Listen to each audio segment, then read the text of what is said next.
Cuma di Quick Pro, trading jadi lebih satset. Bisa lot kecil mulai 0,01 dan free swap. Mau jadi trader jago? Download Quick Pro. Halo semua, kembali lagi bersama saya Johan di Jurnal Trading ID. Jadi pada kesempatan video kali ini, kita akan membahas kembali untuk update dari pergerakan XAUUSD atau gold ini sendiri. Ya, kemudian kita juga mau bahas untuk weekly ya, satu minggu ke depan. Pertama dari chart weekly juga akan kita bahas, dan juga news satu minggu ke depan juga gitu teman-teman. Oke, sebelum kita mulai mungkin enaknya ya kita nanti juga akan update mengenai OI data juga ya. OI data mungkin nanti untuk OI data saya update terpisah ya di TikTok Jurnal Trading ID, dan juga nanti ada di Instagram Jurnal Trading ID juga gitu teman-teman. Oke, kita lanjut ya. Sekarang kita mau bahas dulu untuk news satu minggu ke depan. Oke, jadi ini untuk news satu minggu ke depan ya, mulai dari tanggal 22 Juli sampai kurang lebih di tanggal 26 Juli gitu teman-teman. Nah, di sini kita lihat untuk yang hari Senin kita belum ada news yang signifikan.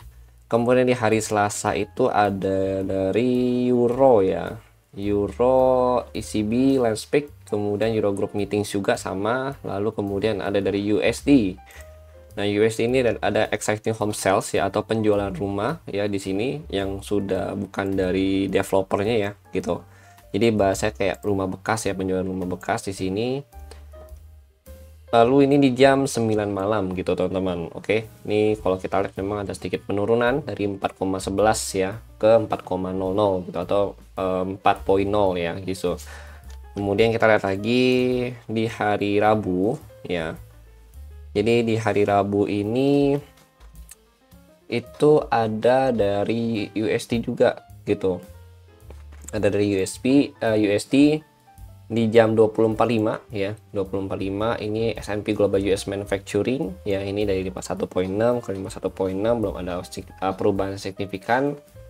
Lalu dari jam yang sama juga ya, dari USD juga ya, ini USD S&P Global US Manufacturing juga yang PMI ini ada 55.3 ke 54.5 ya, ada sedikit penurunan. Kemudian dari New Home Sales ya, USD juga ini di jam 9 malam ya, ini penjualan rumah baru ya yang baru dibikin, ini dari 619 ke 643 gitu teman-teman.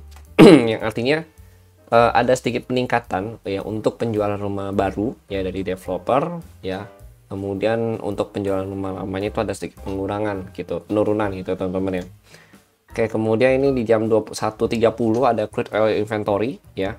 Kemudian di hari Kamis ya, Thursday-nya seperti biasa di sini ada durable goods order ya. Jadi durable goods order ini di jam 19.30 dari 0,1 ke 0,4. Kemudian ada report dari GDP kuartal 2 ya, 1,4 ke 1,9. Nah, ini GDP kuartal 2 yang pertama ini justru ada sedikit peningkatan ya. Ada sedikit peningkatan dari 1,4 ke 1,9. Berarti ini ada perbaikan ekonomi ya dari si USD itu sendiri, atau si Amerikanya gitu teman-teman. Nah, kemudian di jam yang sama lagi ya, dan di jam 19.30 di sini ada initial jobless claim ya dari 243 ke 239. Yang artinya di sini kalau kita lihat memang ada sedikit pengurangan ya, dimana harusnya ini menjadi lebih bagus ya, atau positif untuk si USD gitu teman-teman ya, dimana klaim pengangguran itu berkurang gitu dari 243 ke 239 gitu. Oke, jadi overall sih kalau kita lihat ya untuk hari Kamis ini untuk minggu ini sih kita lihat fokusnya itu di GDP kuartal 2 report pertama gitu. Lalu untuk yang report Kamis juga overall sih masih aman ya, artinya ini masih cukup bagus ya untuk si USD gitu teman-teman. Tapi let's see nanti bagaimana hasilnya ya, tetap kita menunggu hasil aktual yang akan keluar di hari Kamis nanti gitu. Oke, ini kan cuma forecast ya gitu. Forecast itu kan nanti akan digantikan dengan angka aktual ketika harga ini tuh udah keluar. Lalu lanjut ya di hari Jumat. Nah, ini Jumat ini kita ada news lagi ya, Core PCI Price Index ya, monthly. Kemudian di jam yang sama ini juga sama, Core PCI Price Index ya, ini YoY-nya, tapi yang kita fokus itu yang MOM-nya, monthly-nya dia gitu teman-teman. Ini dari 0,1 ke 0,2 gitu, artinya ada peningkatan gitu. Lalu setelahnya itu ada Michigan. Nah, ini sebenarnya di investing ya. Michigan itu bintang 2 ya, tapi kalau misalkan di MyFX Book ya, aplikasi di HP, kalau kita lihat itu dia masuk ke dalam kategori high impact gitu, teman-teman. Ya, jadi kalau kita lihat Michigan ini dari 67.2 ke 67.2 belum ada pergerakan atau perubahan yang signifikan juga ya untuk si Michigan ini sendiri, teman-teman. Oke, jadi memang nggak banyak berubah kalau kita lihat dari datanya, tapi emang fokus kita pada minggu ini adalah ke arah GDP kuartal 2 ya, report pertama, sama di bagian penjualan rumah ya, rumah baru dan juga rumah yang udah lama gitu, teman-teman. Oke, ya itu untuk dari segi news ya, teman-teman ya. Kemudian kita mau lihat ya, sekarang itu kita mau ambil dulu chart dari bagian weekly. Oke, jadi kalau kita lihat nih dari candle weekly ya, memang rejection ya, atau penurunan cukup ekstrim ya. Dimana candle weekly ini punya spike yang sangat panjang seperti pada weekly yang ada di sini gitu, teman-teman. Ini yang di tanggal 8 April 2024 ya. Ini di bulan April, kemudian ini di bulan Juli gitu, teman-teman. Nah, ini kalau kita lihat memang walaupun bentuknya sama, tapi dia punya warna yang berbeda nih gitu. Ini warna merah, yang satu warna hijau, yang hijau gitu kan, teman-teman kan. Nah, cuma kalau kita lihat di sini memang dari rejection yang dihasilkan oleh si market itu memang memiliki tingkat volatilitas yang cukup tinggi gitu. Yang artinya tadinya si buyer ini optimis, kemudian diturunin lagi sampai dia ke level harga 2395 gitu, atau closing di 2400-an gitu, teman-teman. Nah, berarti kalau kita mau lihat dari weekly candle ya, itu patokan kita masih sama ya. Yang pertama itu di resisten weekly 2450, kemudian di resisten satu lagi nih 2415 gitu, teman-teman.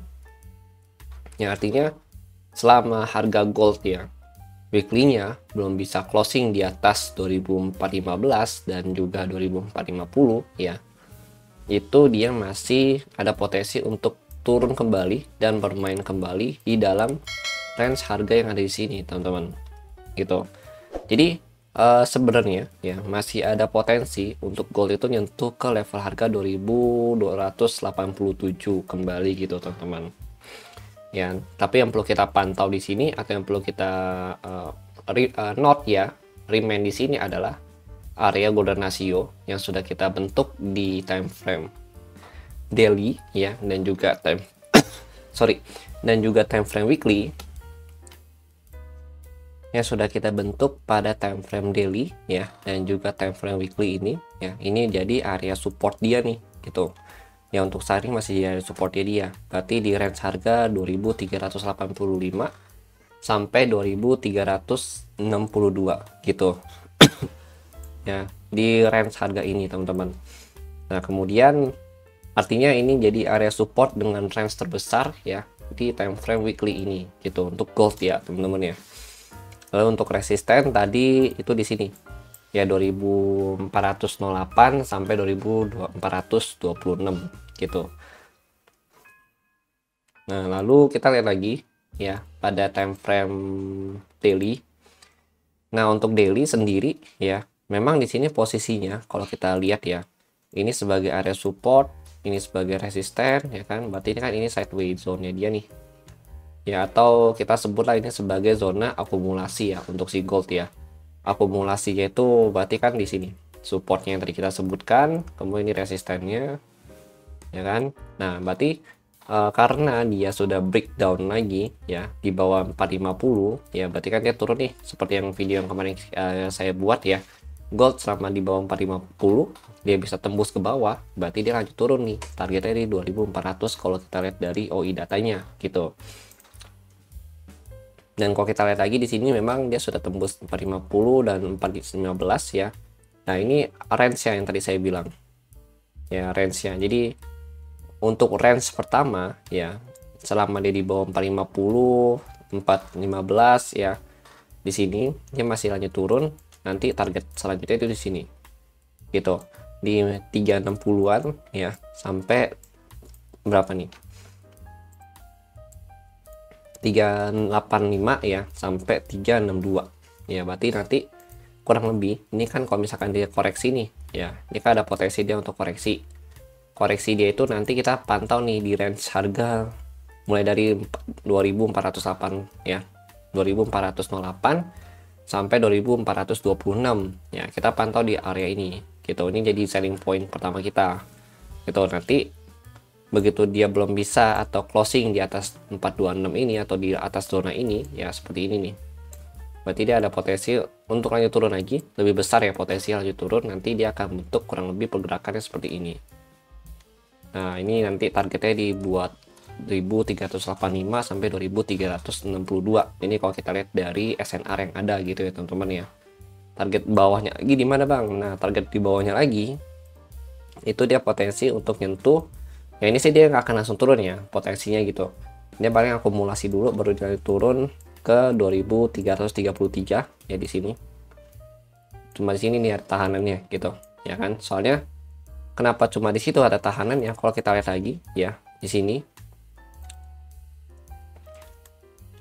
nah dia nggak break ya, nggak ngebreak ini dia turun, tapi turunnya minimal rata-rata tuh di sini gitu di 2333 gitu teman-teman, sampai 2030 sampai 2300-an 2330 ya teman-teman ya. Itu di sini dia nanti turunnya. Baru sini kan ada tahanan lagi nih ya, nanti dia baru nih akan ada rebound ya dikit-dikit sambil bikin struktur harga turun gitu. Nanti terendahnya sih untuk saat ini ya, terendahnya itu masih di 2310 sampai 2287 gitu. Jadi range harga ini ya yang di bawah sini nih, ini masih jadi area support ya terendah ya untuk si gold itu sendiri gitu teman-teman. Ya jadi gitu ya. Ini kalau kita punya skenario untuk struktur turunnya dia gitu. Nah berarti bang kalau misalkan dia in case naik ya di atas 2426 ya atau 415, berarti dia lanjut naik. Iya betul, dia ciri-cirinya dia itu kalau udah break dari height yang ini ya dia pasti naik gitu. Naik dengan targeting ke 450 kembali ya, 450 sampai 462an gitu di sini teman-teman gitu, atau bahkan bisa nyentuh height-nya lagi nih di 483 gitu. Oke ya, tergantung Amerika juga nanti kebijakannya bagaimana gitu. Kalau misalkan memang dia benar-benar kekeh untuk cutting suku bunga ya, masih gold ini sih masih overall sih masih bullish ya untuk jangka panjangnya gitu. Oke, itu ya, itu pandangan saya dari daily dan juga weekly ya. Ini berdasarkan dengan technical analysis ya. Ini dari strukturnya juga masih bullish movement ya. Untuk strukturnya belum ada bearish sama sekali, paling yang baru ada bearish reaction tuh yang 3 hari ini ya kan. Terutama nanti main level tuh di sini gitu untuk yang daily-nya dia sendiri gitu. Lalu untuk yang bagian intraday ya. Jadi ini intraday udah saya buat juga untuk mapping-mappingnya. Memang ada beberapa zona yang perlu kita pantau. Zona pertama ya, zona pertama itu di sini. Yang warna hijau. Itu di 2402 sampai 2398 gitu. Karena ini punya 2 kali reaction di sini ya, gitu. Nah, ini dia ada potensi nih untuk rebound ya sebentar nyentuh ke sini 408 412 ya.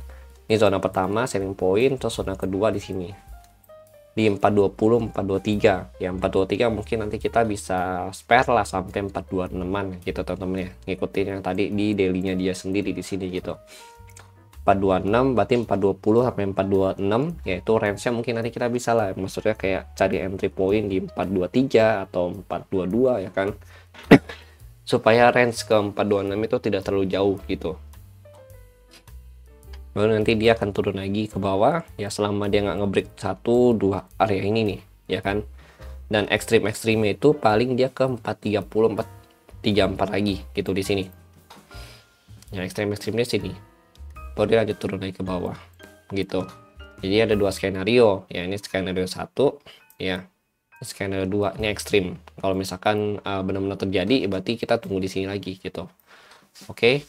Nah ini nanti berarti untuk buy point-nya ya, untuk saat ini buy point sih kalau kita lihat yang bisa kita manfaatkan itu kurang lebih kalau untuk scalping atau intraday ya, ini ada 1, 2, 3 gitu. Jadi ada 24.392 sampai 2388. Ya, tapi ini nggak begitu recommended untuk yang pertama ya, karena memang terlalu high risk banget ya. Lalu untuk yang kedua ini oke lah, ini medium ya, 2384 sampai 2379. Lalu yang ketiga itu di sini. Itu di 2372 sampai 2369. Gitu. Itu untuk buy point-nya. Lalu buy point selanjutnya ini kita bisa ambil patokan di sini. Sampai ke sini. Itu di 2358 ya sampai 2352-an gitu. Atau kalau memang mau ambil amannya bisa nanti kita ngambil itu di 2354 gitu ya, 354 supaya SL itu bisa di bawah 2350-an gitu, di bawah spike candle yang di sini nih 49 gitu kan, di bawah 49 gitu. Oke, ini juga ada zona yang cukup fresh ya di sini ya, yang belum disentuh sama gold, 2346 ya sampai 2342. Oke, jadi memang karena dia sudah mengalami penurunan cukup ekstrim ya, jadi untuk Senin nanti sih memang masih ada potensi untuk koreksi gitu. Jadi itu beberapa skenario yang kita siapkan ya untuk gold ya. Dan kalau misalkan kalian punya pandangan lain nih gitu, boleh banget kalian sharingkan kepada saya di kolom komentar ya kan, supaya kita juga bisa saling sharing dan juga saling berbagi pandangan, supaya kita bisa lebih banyak lagi nih pandangan-pandangan kedepannya ya, terutama untuk gold ini sendiri gitu. Jadi lebih maksimal lagi untuk analisanya gitu teman-teman. Oke, ini untuk DXY, nanti DXY saya bahas terpisah lagi ya gitu, soalnya memang DXY juga belum ada banyak movement setelah dia reject ya dan rebound ya dari level 103.72 sampai 104.36 gitu. Oke, ini mungkin sekian dari saya. Terima kasih bagi yang sudah nonton dan sampai jumpa pada video berikutnya.